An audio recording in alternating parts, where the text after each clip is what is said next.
everyone, welcome to another video. My name is David and today we are talking about free cryptos in the one video. We got XRP, we got XLM, and we have XDC. These free cryptocurrencies are allowing many to join the 1% because of all the assets they are tackling.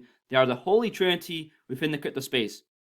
We got XRP for cross-border payments, we got XDC for trade finance, and we have XLM for retail. To numb it down to one singular sentence. Now, this video is a little bit different than usual. We got XDC, why I hold XDC. The main thing going on, the trade finance gap. With Stellar, we got the MoneyGram partnership. This is huge. We obviously got the banks involved, Ripple and XRP. Then we got more newer news in the market.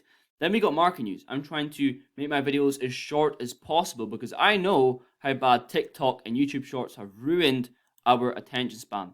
A lot of information. Stay around to the end of the video. So without further ado, here we go. Okay, so for my regular viewers, the Discord is now officially open. Links are down below. Go and join the Discord. If you've never joined Discord before, create an account, join right now. I'm going to limit it to a certain amount of spots. I'll see what we're sitting at tomorrow and probably cut off around that sort of period. So join quick. We're called Digital Wealth Society. Why are we called that? Well, we're talking about digital assets here. The best. Why wealth? Well, we're trying to create and preserve wealth.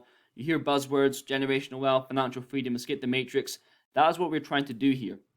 Society, I don't really like the words crew or squad. I think club or society is quite clean. That's why I went with that. Once you enter, hit the verify button. You have to go through terms and conditions. Hit the verify button again, and you have access to all the chats above. Just a very basic, rough scratch schedule. Get some XRP chats, price predictions, news, all of that good stuff involved. Now, in yesterday's video, is anyone buying XDC? I felt it was quite, suppressed. Not many people are actually buying this asset. I was quite surprised by the comment section. A lot of people are still buying and holding XDC. So that's the first asset that we're going to talk about on today's video. Now, trade finance gap. This gap represents the difference, and it's ballooned to US $1.5 trillion in 2019. The trade finance gap is now estimated to be at least $3.4 trillion due to negative trade impacts from C19. And XDC is solving this. There's a lack of funding to small, medium, and micro enterprises, and they are the backbone of international supply chain. Along with trade finance, when you think about global trade, XDC tokens are being used in this process, which should reflect positively on the price, not to mention trader, acting as collateral for, the first security token backed by real world assets. Also with global trade, here we have Panama. Panama is crucial to global trade. Its canal is seeing 5% of the world's shipping traffic, and XDC was one of the 9 approved digital assets in Panama. Around $270 billion worth of cargo passes through every year. Do you see how slept on this asset actually is? And you'll see later on the video how many regulated connections XDC actually has. Also,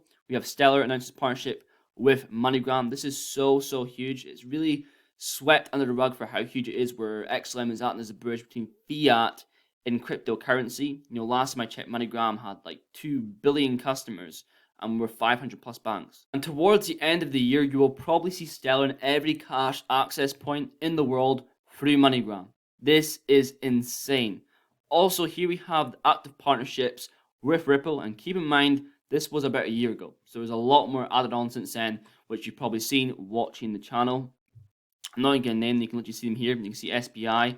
Obviously, SBI CEO says every bank in Japan will be using Ripple's XRP by 2025. And here you can see banks and companies that are experimenting with RippleNet. I'm not going to name them. You can literally see them right here. And speaking about banks, we know that Ripple Swell is coming up, where Brad Garnhouse is speaking to Derek from the Bank of America. Also at the panel, we see MasterCard and Amazon Web Services. That is huge. Look out for that. Now more from the old news into more recent news. Yesterday, a win for financial inclusion in Africa. This is insane. This is not speculation. This is real utility you're seeing right in front of your eyes. MFS Africa, a leading fintech with the largest mobile money footprint in Africa, has partnered with Ripple to streamline real-time mobile payments for their customers across 35 countries. We can see down here, yes, so Africa boasts a $2.7 trillion market opportunity. And the ODL is a way of getting money into these countries, into these nations. And you're seeing Ripple XRP transfer anything that is a worth of value. It goes beyond just the singular trillions that we're seeing right now, even though that seems absolutely insane. With regulations, curving the path for trusted on-demand liquidity. That's when the prices are going to kick off. Also, Ripple Brazil, you're seeing Japan movement. We also see Africa movement, and we're seeing Brazil is making great strides in Web3 and crypto adoption. What sets Brazil apart from the rest of Latin America? In large part, their diversity. And with Ripple and Brazil, we have Ripple's partner AstroPay, online payment solution used by millions worldwide, launching their product in Brazil, a MasterCard prepaid card. Also Ripple and TravelX Bank, where we're seeing them use Ripple's on-demand liquidity for crypto-enabled payment solutions in Brazil. There's movement in Brazil. Also Africa, for reference to Ripple in Africa, 350 million people in Africa do not have access to bank accounts, and only 20% of families have formal bank accounts. FOMBNK partnership provides a real-world solution to this problem by turning 8 billion active prepaid SIM cards globally into virtual debit cards is stellar. Notice how it says 8 billion active prepaid SIM cards. I think, last video or maybe 3 videos ago, we literally just reached 8 billion on the planet. And you can see them, offering more traditional banking to these regions that do not have banking. Banking the unbanked. That is their whole mission. They're succeeding. This should be mainstream news, but it is not. This is the good stuff that's happening in cryptocurrency, but the mainstream is obviously the FTX fiasco, which is understandable. Here we have more XDC news. Navigating the digital trade landscape. Here we can see in 90% of the trading world, trade and supply chain data is embedded in paper forms, multiplied each time that goods and services cross border before reaching the end consumer. The data must be manually extracted, validated, and entered into IT systems, most of which are not connected to each other. The process is prone to errors, fraud, time-consuming, costly, environmentally inefficient. Once you realize the asset that is XDC is digitizing trade, making it cost efficient, making it green for the planet, fixing all of these problems, and making it paperless. Also, crypto's now dead.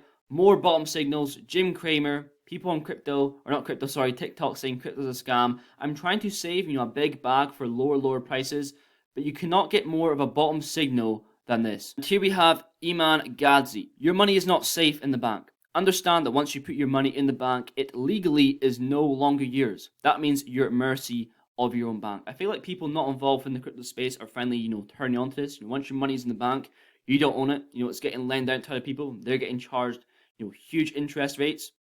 You're getting 0.01, I think it is in UK banks. It's ridiculous.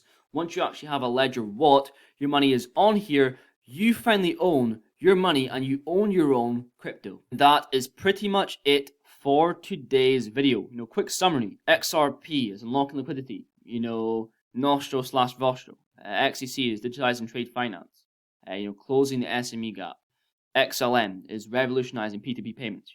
Disrupting the retail market. They all have their own utility. Let me know down below which is your favorite out of the three. I think the majority will say XRP. And if you think XLM or XCC or XRP, actually, give me a little sentence why. Why is that your favorite asset? Is it because the risk-reward ratio of XRP or the suit ending? Is it some utility that I've not mentioned in this video? Is XDC? Give me multiple reasons. And lastly, make sure you join the Discord. Link will be down below. Exciting things approaching. This is a beta sort of process. There'll be more stuff added in the Discord. Join now. Also to say as well, as though I make YouTube videos, I'm talking about cryptocurrency. I'm talking about online stuff. I'm not on my phone or online that much. So I won't be active in the Discord that much. Maybe in the mornings and towards late at night. But made this fun video. Thank you very much for watching. Please leave a like down below and I'll definitely see you guys in the next one.